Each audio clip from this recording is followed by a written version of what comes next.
On this episode of the Think Wildlife podcast, I am joined by Professor Kaberi Kar Gupta, a visiting scientist at the Indian Institute of Science and founder of the Urban Slender Loris Project.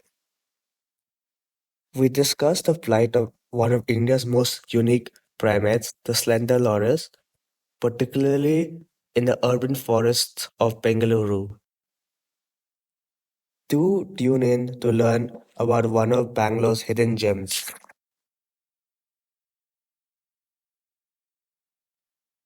So, welcome, Dr. Kaberi, to the podcast. It's a pleasure to have you on today. Thank you.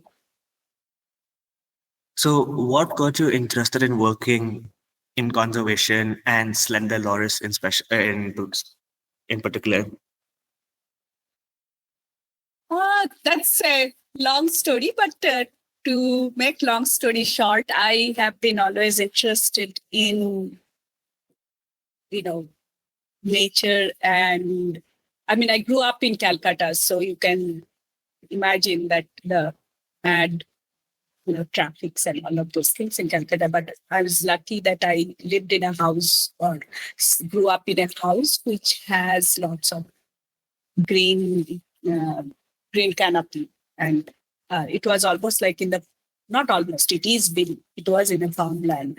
So I was surrounded by a lot of animals and you know trees and stuff, but also I partially grew up in a place where there was the Ganga is nearby, so we used to go and take bath and all, and we'd see occasionally energetic dolphins at that time. This was some time ago.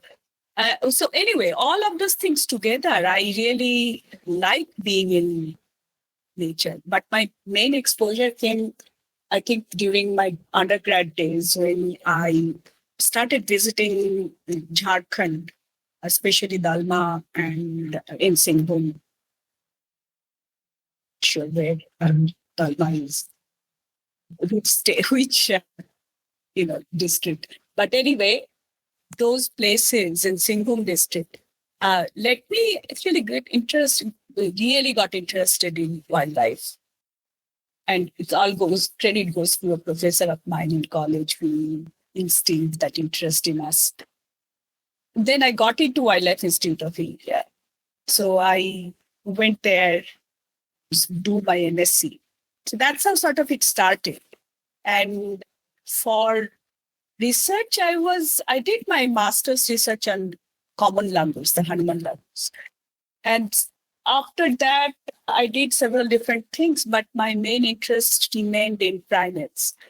And in 93, when I went to Mundanthurai, Kalakad Tiger Reserve to help in a project, I got to see some slender loris. And luckily, the park manager, I mean, not national parks, Tiger Reserve manager told me that if I would like to study slender loris, we would have money for this project.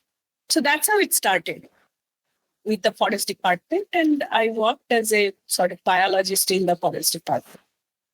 So my work in slender loris started like this. But overall, I'm interested in conservation. And because of interest in conservation, I moved from forest ecology to urban ecology because, outside protected areas, there are a lot of issues. And if you can't connect people with nature, then it is a big problem. And more people are becoming urbanites and, also seeing the destruction of urban green spaces in all over, all the cities, Bangalore, Calcutta, Delhi, Bombay also. So it made me really worried about what's going to be the future. As well as in the US also, I was in Central California, and Central California has a lot of issues with water conservation and tree covers and green lawns, basically. So that made me start with the project with the local NGOs and National Audubon Society So that's how the urban ecology started.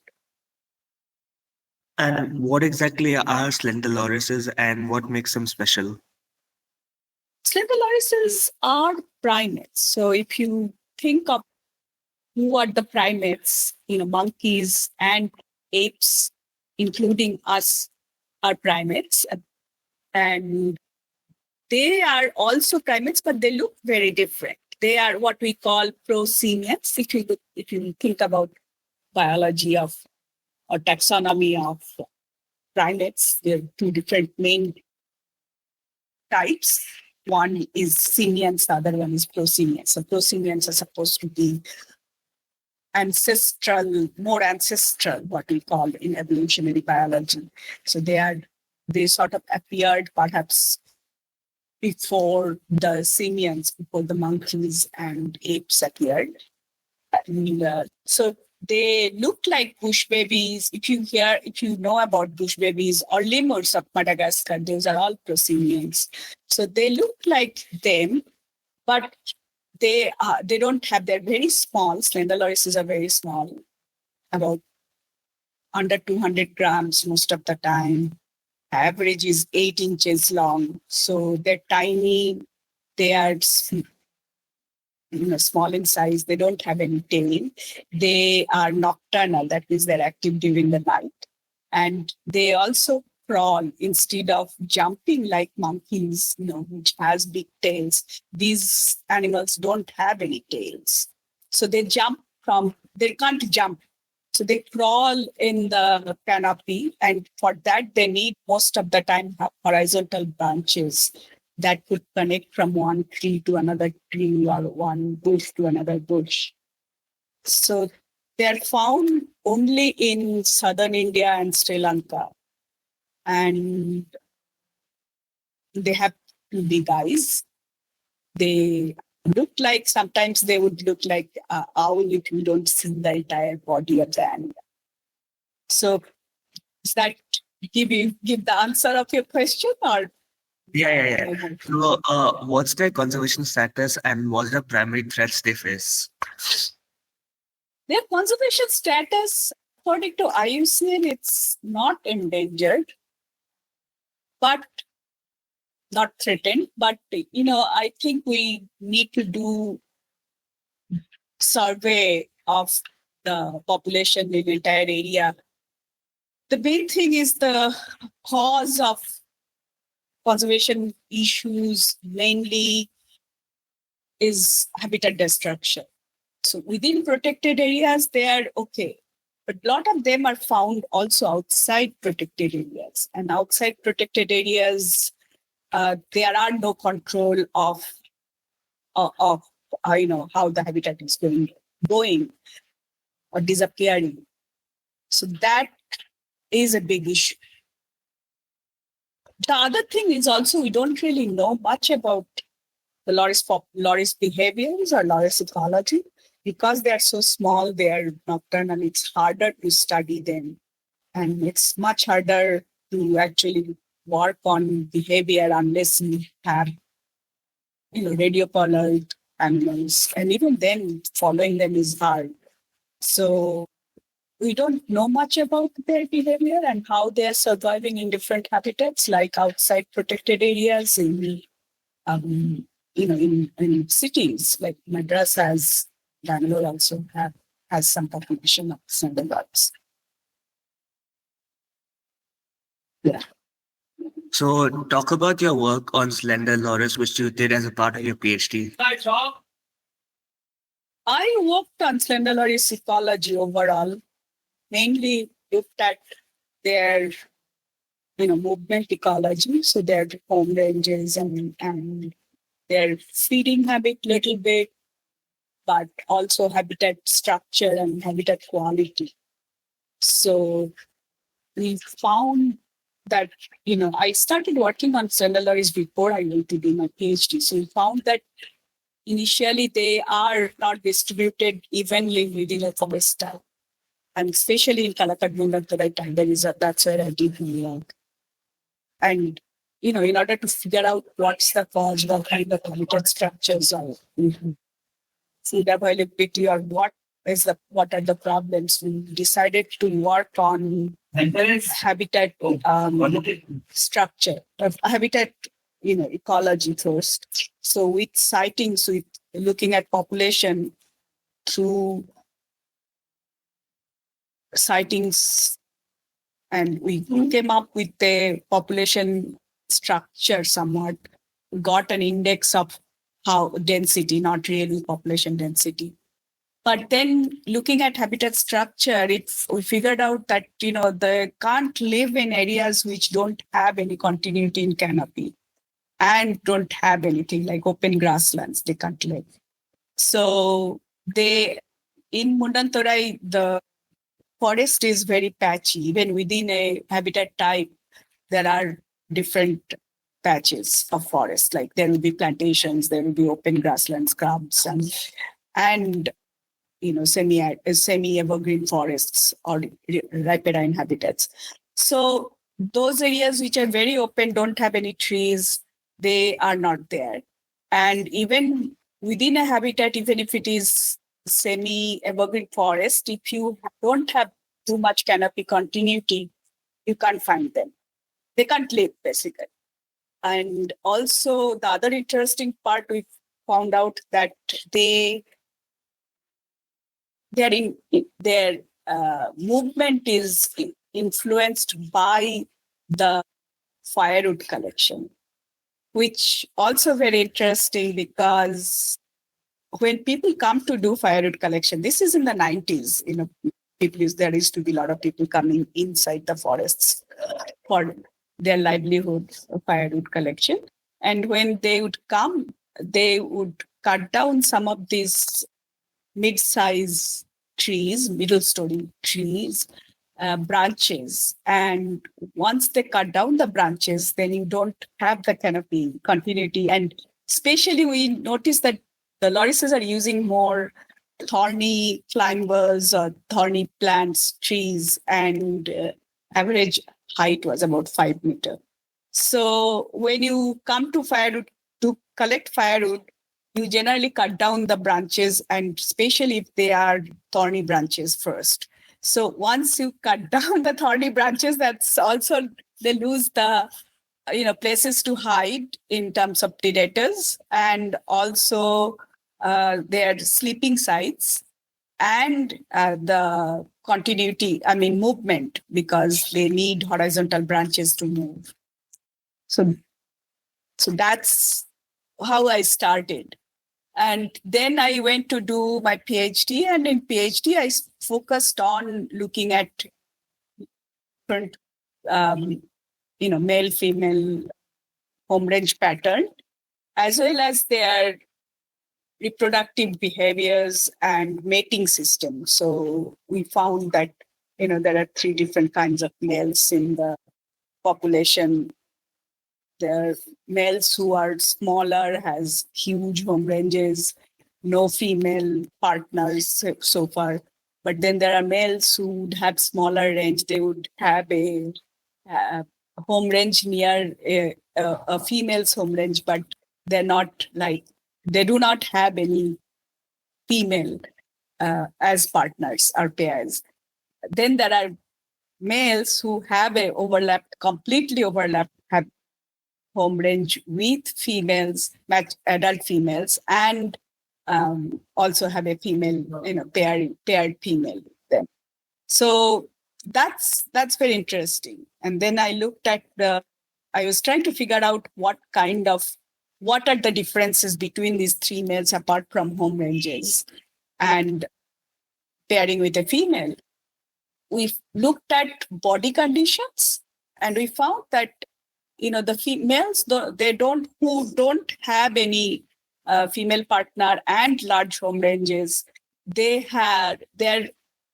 smaller in size. They're health-wise, they're not in very good health, and their testis volume is much smaller than the males who have a female with them. And which is, again, very interesting because you generally see animals, species which has large testis volumes, those are the ones who would have multi-female mating system. They would just move from one female to another female and mate with them as much as possible. Whereas here we are seeing the animals who already has a partner, one female, and they have smaller ranges. So then what we found is that we also noticed that they're mating with females quite often during the mating season. And so we realized that, this probably is males who are mating with a female, single female multiple times and creating these plugs so that other males cannot come and snatch them away or sneak mate. So that's probably the reason that they have large testis volumes and much better health conditions. Does that answer your question? Yeah. Yeah. So, so talk about the Urban Slender Loris Project and how it started and what it is about.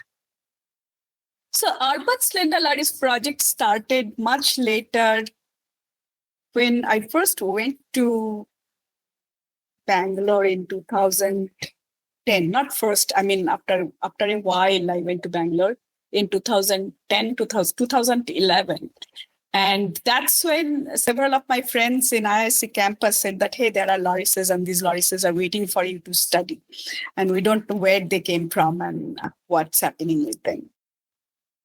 So in 2013, we had a meeting with a bunch of other research scholars who are working in urban ecology.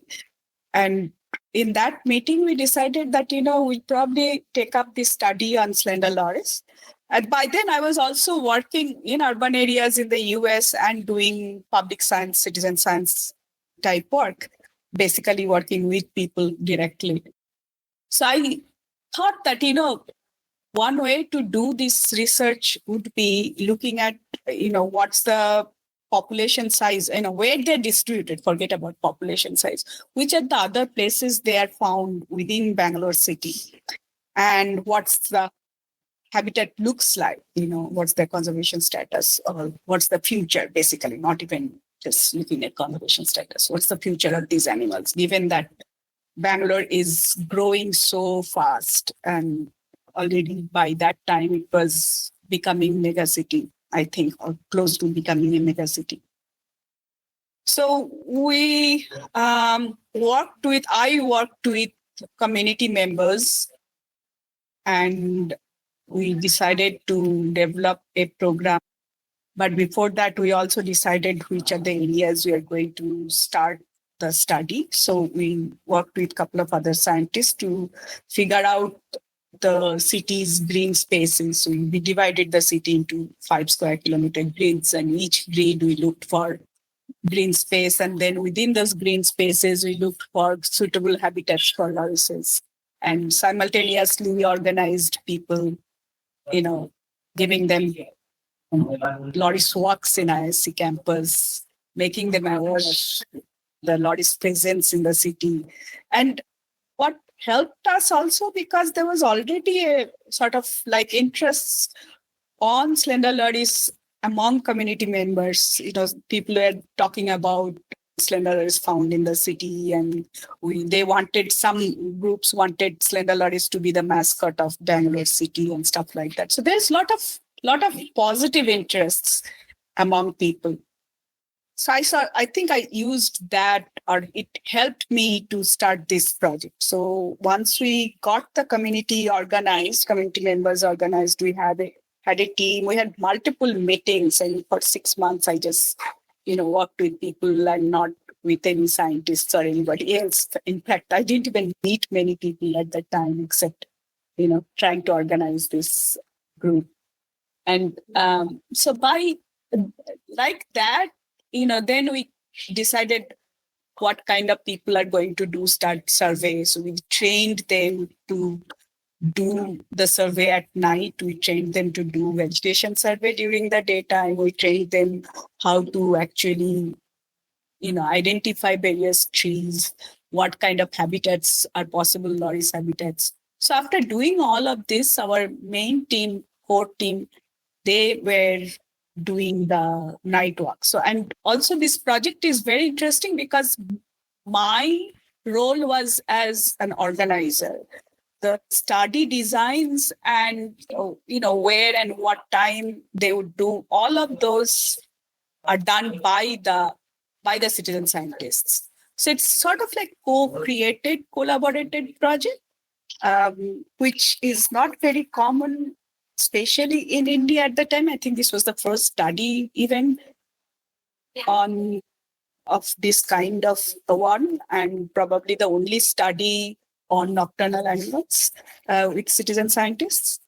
So, so that I think it it answers your question about how we started and what we did. Yeah.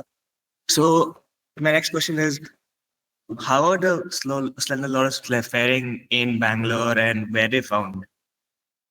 Not very well in Bangalore, because a lot of the patches that we had done surveys in 2015, 2016, they are all, or 2015, 2016, maybe even 2017, a lot of them are gone.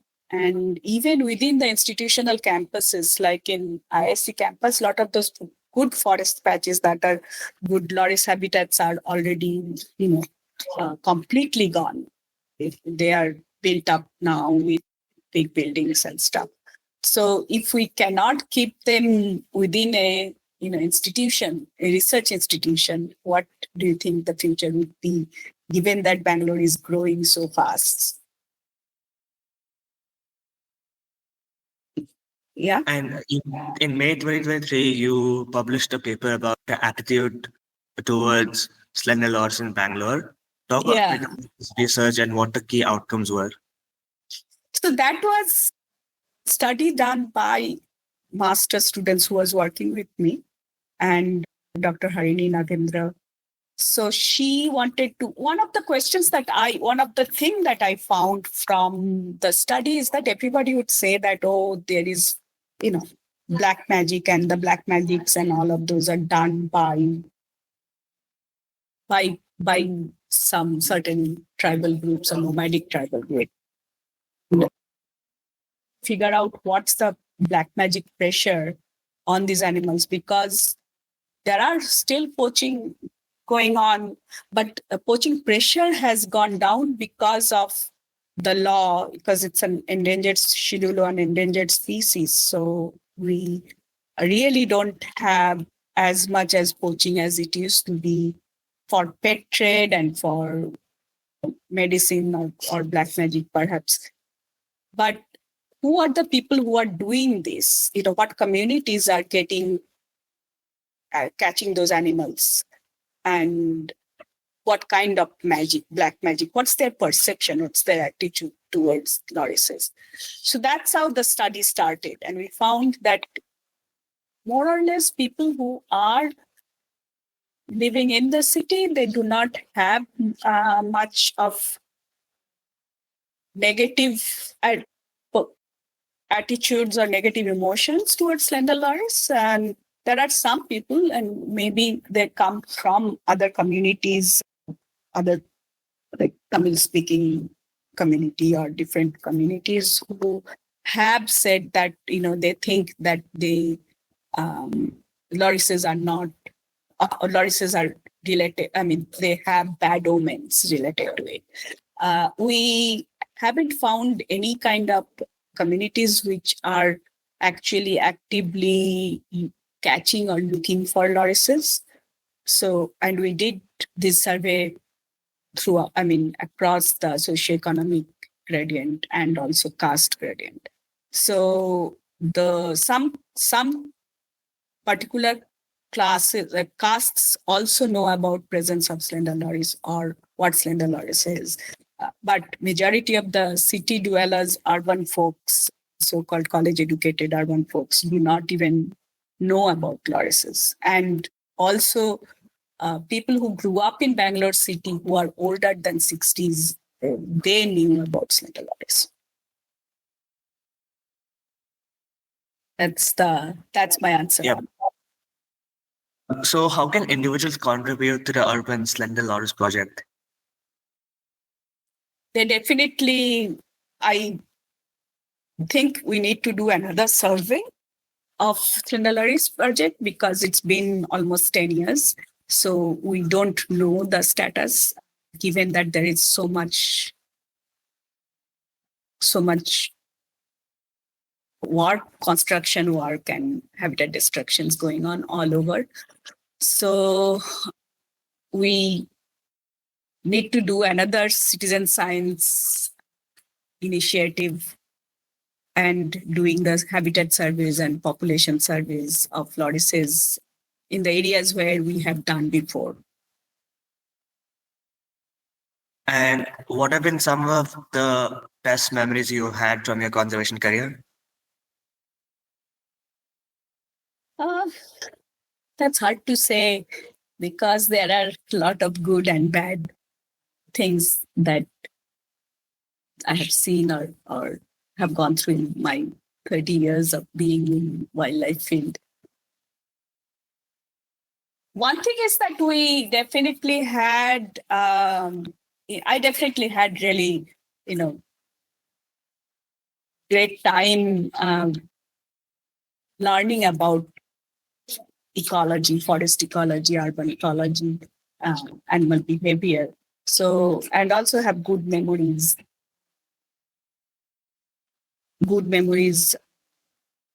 you know, of my wildlife life. Or even now, I think bad memories could be, I can say that, when I got almost caught by illegal, um, illegal turtle traders in Calcutta.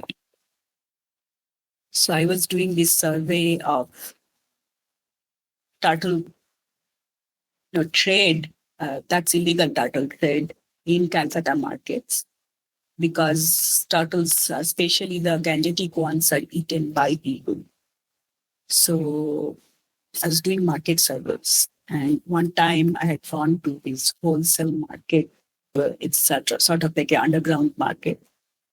I had gone with the senior research fellow who is a Tamilian.